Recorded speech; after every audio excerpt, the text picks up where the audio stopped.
can go beyond him. I just read everything he wrote, and I read a lot of the black poets, the old black poets from way back, like Sterling Williams, Richard Wright, a lot of those folks, James Baldwin, a lot of old black writers. They can get me in a book, and I won't leave. I'm ready.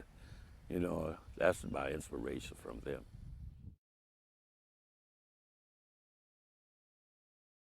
I used to be in a band when I was in high school, all from the 8th grade all the way up to till I graduated from high school. I was in a band. I either wanted to sing, but I couldn't sing. My music teacher says, "Gee, I couldn't sing," but I was in a band, but I played the bass drum. So when they formed a rock and roll band, there wasn't no need for a bass drum, just a bass drum player. And I could play the snare, but I wasn't as good as the real snare my friend Red Boy, which he was really good.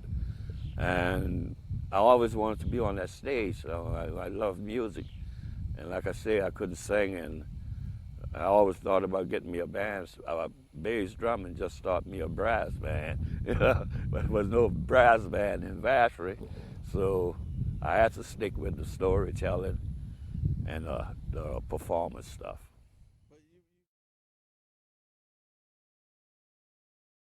I know I was in a play once, and this lady, the director she heard me sing. She said, "You have to mouth the part."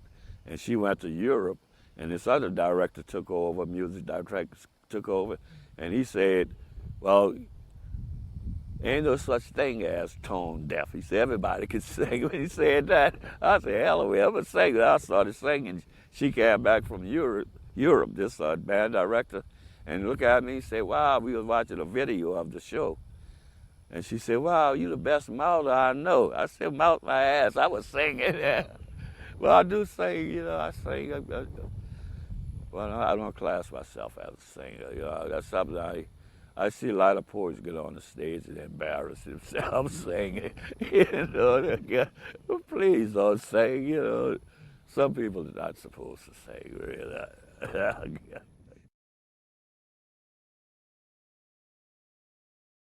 Yeah, growth better happen soon. Like I get this book out, but I haven't been writing for a few months now.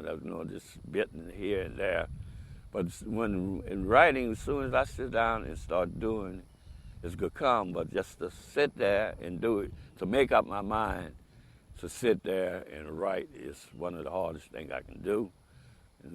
Especially if I don't know, if I get all the way broke, then I ain't good. Poets don't need no money because you get lazy, and that's been my problem. I've been lazy. But I notice when I do start writing that my writing do come back. So. Well, I got some too painful, but I hate to do myself. I do it for therapy sometimes. I don't really go too deep, not too dark.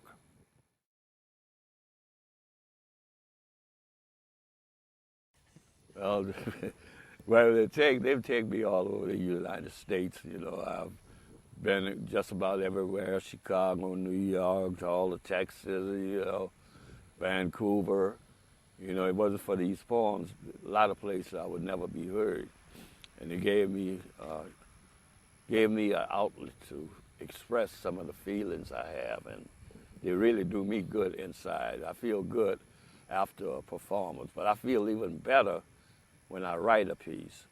I get a better feeling than even getting on stage performing that piece. So I get great gratitude of just coming up with a piece, just because, as a poet, you never know if you got another poem in you. Do you have another poem?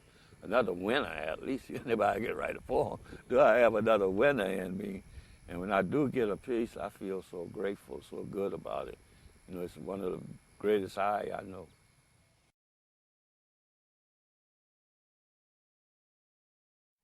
Poetry Slam been wonderful to me. Without Poetry Slam, I would never written as much stuff as I have. Because like I say, you'd always need a winner. In order to win slams, A lot of people talk about poetry. Slam is not poetry. But if you don't have no good poetry, you don't win a slam. And good poems win slams. And poetry slams kept me writing for a lot of years because I always wanted to be fresh. You keep you fresh on the fresh side. You always want that next winner, that next hit. So poetry slam been great to me. It brought me all over. And I'm still okay with slam, to tell you the truth. I'm still okay with slam. It's changed in a way because you got different people coming in. You have different age group. You have different philosophies. But, it's changed. But it's about the poetry. And I would advise anybody to take a chance at slam. Because one thing it will do is keep you writing. It'll keep you fresh. Because I'm not in that generation. See, I might be this age, but I didn't start writing until 1995. So it's a lot of poets that in slam, and they started writing around the same time that I did. And you're only writing for one audience. So the audience I'm writing for is in that age bracket. I can't go to a venue perform for people 25 to 35 years old and perform with an old mind. I got to have something for them. That's something that they're going to appreciate, something going to make them happy, So I don't get that stuff about these. I think it's not the age, it's the overeducated people that don't think slam is what it's supposed to be. It's poetry. That's what I would class them in, the overeducated bunch of people, not the older people. Yeah, I see a difference. It's harder to understand, for one thing. It's harder to understand, and it's, the work is good, too, on the page, because I want my stuff to stand on the page as well as on the stage. So I love, all kind of poetry, I think. But you got a different setting, like I would call it the New York Times type. New Yorker type of poems, That's a lot of times you read something in the New Yorker, and what the hell are they talking about? But those are the overeducated people. No, indeed, I wish. Bad strategy. I don't know nothing about strategy. I love having a coach, man. I love having a coach when I'm on a slam team, Perfect example was Charles Ehrlich. He was a hell of a coach, I won many championships with him, but he knew where to place me, the strategy. I can't confess to knowing nothing about strategy at all. Not really. Sometimes I see a crowd, I know I can blow away. But, slam is just what it is. It's poetry slam. It's by the judge and the audience. What the judges know, they're just a member of the audience. So if you lose a slam, you don't even look at it as, a loss. Some people take it hard, but I could never take a slam hard because I know it's just a slam. I felt like that at one time, that I couldn't lose. After my first team making national, that next year I thought I was so hot I wasn't going to never lose. And that year, that's 1999, I didn't even make a team. But everybody who beat me, at least they won the slam, San Francisco and Oakland. Won in tie in San Jose. I tried out for all those teams and couldn't make it. But they won national, so I don't feel too bad that they beat me. But slam will humble you. It will humble you if you think you're that good. Just get out there and give it a try.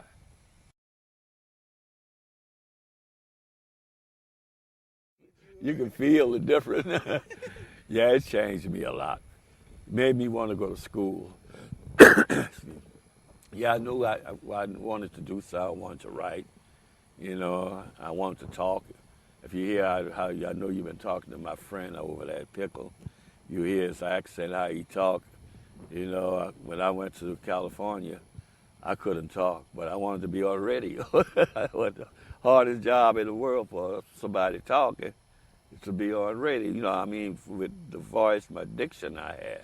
Because, my folks was Creole, so they only conversed in Creole.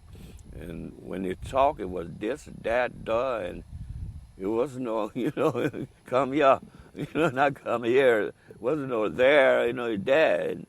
And I had that in me so bad, so it took a lot of college, a lot of reading out aloud to get, where I got to. And I did make it to radio. I did get a job in radio, so I did radio in San Francisco for like 17 years.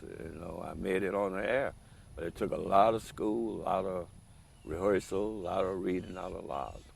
Well, it influenced me a lot. I could never see myself having lived my life after working on the plantations and living out here in Vacherie. I would have been crazy. The Bay Area just offered me so much more to do, so many more places to go, stuff to do, things to see, different cultures. I only had one way out here in Vacherie.